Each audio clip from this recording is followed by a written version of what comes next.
তুলছি কিছুক্ষণ পরে এটা সাইডটা। তো গাইস আমি এখন যাচ্ছি আমাদের নদীতে মাছ মারতে। তো চলুন আপনাদের দেখাচ্ছি আমি কি দিয়ে মাছ মারি। চলুন যাই আগে। আমাদের বাড়ি থেকে বেশি দূরে নয় যে বাড়ি। আর এই যে দেখুন আমাদের নদী থেকে অনেক পানি হয়েছে কিছুদিন বৃষ্টির পরে। দেখুন অনেক পানি, প্রচুর পানি, এখানে প্রচুর পানি। এটাকে আপনারা কি বলেন? আমরা এটাকে খরা বলি। সারাদিন এখানেই থাকে এখন মাছ মারি। তো তো আমি এখন খরাতে যাব।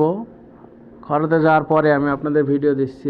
এখন মোবাইলটা হয়তো নিয়ে যাওয়া যাচ্ছে না, কারণ পানিতে পড়ে গেলে মোবাইলটা শেষ। এই যে এখন জয় মোবাইলটা ধরে রেখেছে দূর থেকে। পানিতে অনেক স্রোত থাকার কারণে জাল ফেলতে অনেক সমস্যা হয়, হাত হাত কেটে যায়। জালের অনেক ধার, হাত কেটে যায় শুধু। এই টাইমে বেশি মাছ পড়ে না। আপনাদের জন্য এখন আমি গিয়েছি এখন খরা ফেলতে। এটাকে আপনারা কি বলেন আমি জানি না। যদি কেউ জানেন এটা কমেন্টে লিখে যাবেন আপনাদের এলাকায় কি বলে এটাকে আঞ্চলিক ভাষায়। আমাদের এটাকে খরা বলে। যখন আমি খরাটা ফেললাম, এই যে এখন তুলছি কিছুক্ষণ পরে, এটা কাটে দিছি। এই যে এখন কিছুক্ষণ পরে আমি তুলছি। এই সময় বেশি মাছ পড়ে না, এই কিছু হালকা পাতলা কিছু পড়ে। এখন আপনাদের আমি দেখাবো। জাল ছাড়া অনেক কষ্টকর। এই যে শুধু আপনাদের মাছ দেখানোর জন্য এখন আমি মোবাইলটা নিয়ে যাচ্ছি। যদি পড়ে যাই শেষ। দেখছেন তো একটা বাঁশের উপর দিয়ে যাচ্ছি, একটু এদিক ওদিক হলে যদি আমি পড়ে যাই পানির ভেতর, অনেক পানি ভিতরে, পড়ে গেলেই শেষ মোবাইলটা। শুধু আপনাদের জন্য এখন আমি যাচ্ছি। এই যে দেখুন প্রথম চাপে 4টা টাকি মাছ পড়েছে, 2টা ছোট, একটা মাঝারি আর একটা বড়। এই যে মাছগুলো এখনো মাছ মারার সময় আসিনি। আমি রাতের দিকে মাছ মারি। তো এখন আমি দ্বিতীয় চাপ দেব, দেখি কি হয়। দিলাম দ্বিতীয় চাপ। অনেক নোংরা আসছে পানির সাথে, দেখা যাক কি হয়। দ্বিতীয় চাপে কি পড়ে। এই যে দুইটা দুইটা না একটা টাকি মাছ পড়েছে, একটা। বাদ বাকি সব নোংরা। এই টাইমে বেশি মাছ পড়ে না। এই যে আবার চাপ দিব। আপনাদের জন্যই শুধু এখন খরা ফেলা। যদি ভিডিওটা ভালো লাগে একটা লাইক, একটা কমেন্ট, একটা শেয়ার দিবেন। আর আপনারা আমার পেজটাকে ফলো করবেন।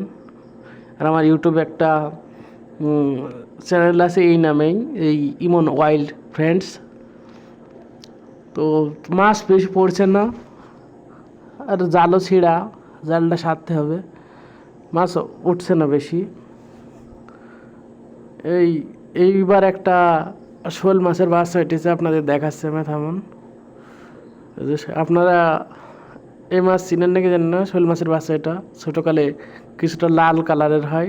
তো আমি একটা এই টাকি মাছের বাচ্চা আপনাদের সাথে দেখাচ্ছি, তাহলে তফাৎ বুঝতে পারবেন দুইটার ভিতরে। কিছুটা দেখতে টাকি মাছের মতো, কিন্তু টাকি মাছ না, এটা লাল হয় বাচ্চাকালে। এই যে দুইটা দেখুন, টাকি মাছটার কালার আলাদা আর শোল মাছের বাচ্চার কালারটা আলাদা। মাছ বেশি উঠছে না, তাই আমি এখন চলে যাব। এই যে অনেক নোংরা আসছে সাথে, জালের অনেক ক্ষতি হচ্ছে, জাল ছিঁড়ে যাচ্ছে। তাই এই টাইমে আমি মাছ মারবো না। এখন আমি খাওয়াটা বেঁধে চলে যাব। ওই যে আমি খাওয়াটা বাঁধছি।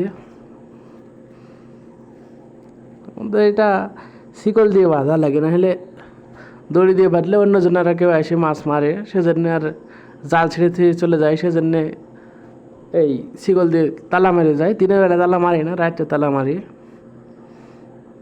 অন্যজনেরা খরা ফেলে খারা জাল সব একবারে ছিঁড়ে ফেলে, তাই তালা মেরে যায়। যে এখন আমার জাল বাঁধা শেষ। এখন আমি এই ছোটো ছোটো মাছ তো এগুলো তো বাড়িতে নিয়ে যাওয়া যাবে না, তাই এখন সব এই নদীতে ছেড়ে দেবো। এখন সব ছেড়ে দিচ্ছি আমি বাচ্চাগুলো, সব ছোটো ছোটো বাচ্চা। আমি এই যে ছোটো ছোটো বাচ্চাগুলো আমি পুকুরে দিই। আমি এখন আর দিলাম না, অল্প কিছু মাছ। তো আপনারা দেখতেই পাচ্ছেন আমার মুখের অবস্থা, অনেক গরম। দুপুর টাইম তো, ওই যে অনেক গরম, তাই এখন আর বেশি ভিডিও করতে পারলাম না। এখন আমি বাড়ির দিকে যাচ্ছি।